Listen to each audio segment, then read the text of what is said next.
Hi, and welcome to Code Corner. This is a video series we do at Mayfield Renewables to talk about codes and standards as they relate to the solar and solar plus storage industries.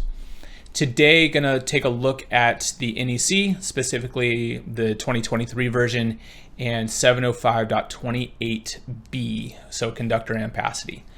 This is a code section. So this builds off of other previous Code Corner where we talked about maximum ampacity in 705.28a. And for users of code who've been maybe doing solar stuff for a long time, this really is the equivalent of what we do in 690, 690.8a and 8b. So kind of a correlating section of code. So if you think of it that way, it generally makes a lot of sense in terms of how we're applying it and what we're doing. 705 again is for interconnection of power production sources. So whenever we're interconnecting power production sources with each other, commonly in PV, it would be the PV system with the utility, or we could do energy storage with the utility or other sources of power. It's not limited to something with the utility. It's these interconnection of power sources. Those are just with doing our grid connected systems are kind of the most common. So this section is going to tell us how we are going to size our conductors, and it builds off of 28A. So if you need to go look at that, understand that a little bit better, we have some content on that. So the language here is around the conductor ampacity. So if you need to, happy to have you pause the video, kind of read through it, make sure the words make some sense, and then we can come back and kind of walk through the application. But the language as it shows here is we are going to take the maximum current that we have back from 705.28a, and what we're going to do is we're going to multiply it by 125% without any correction factors to determine the ampacity of the conductor. So again, this is very, very similar to what we do back in Article 690, where we take that maximum current value. So that's the most current, that's in this case, I'll just generically call it an inverter. The inverter has a maximum current that it can output into the grid. Let's say that inverter is limited. It's by its listing. It's only limited. That's the maximum current it can take or that it can produce. So because it's a continuous rated device, we are going to multiply it by 125% so that we have that continuous duty rating for our conductors. That's just by definition, our power production sources are going to be considered continuous duty. So that's why we're multiplying it by 125%. And we're not going to have to do these adjustment or correction factors, because what we're doing is we're determining what the minimum size conductor is based on that application. So that will be your standard protocol in order to determine what the ampacity of that conductor needs to be. Now there are a couple exceptions. I'm going to flash number 2 at you here in a second. Number 1, I don't want to ignore number 1. It's something that's been in the code for a while. Number 2 is new, and number 1 talks about if you have an assembly, including the overcurrent devices that can operate, have been listed to operate at 100% of their ampacity, then the ampacity of the conductor just needs to be based on the 705.28a calculation was. So no 125%.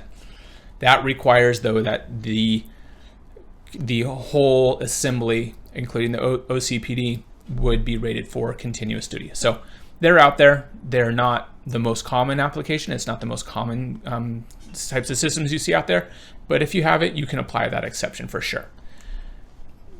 Now, exception number 2, highly recommend you pause the video, read it, and then come back with me. But exception number 2 is new to the 2023 code, and it's an interesting application. One that you may not actually, you have to do some analysis to understand, does this really work for me? Does it work for my application?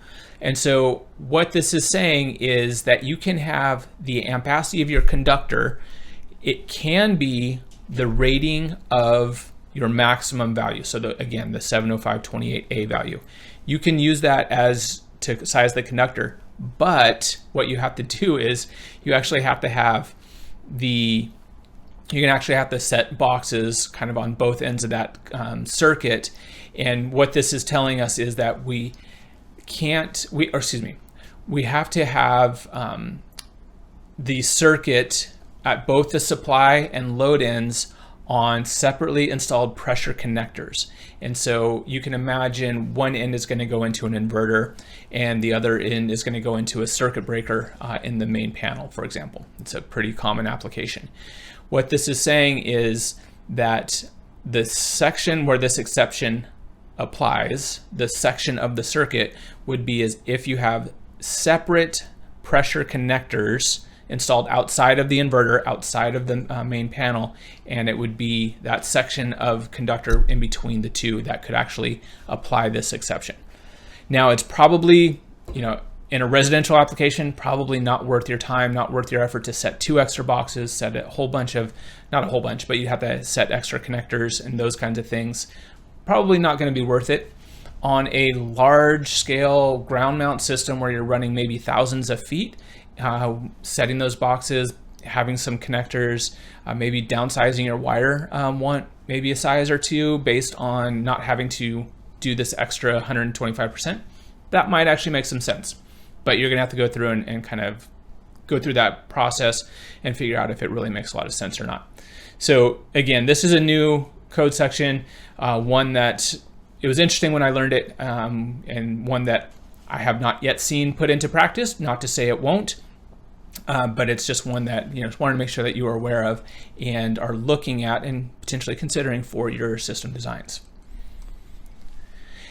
And then finally, in 705.28b, want to talk about, again, the conductor ampacity. And so we need to size our conductors for the larger of all of these. And so we've already seen the number one, where it's 125% without the correction factors. The number two is going to say the 705.28a values after the adjustment factors. So your temperature factors and your conduit fill factors. This is really exactly how we do it for our PV conductors, where we look at one and we look at number two and we size our larger for the larger of the two. So whatever comes out to be the larger of those two, that's how you're going to size those conductors.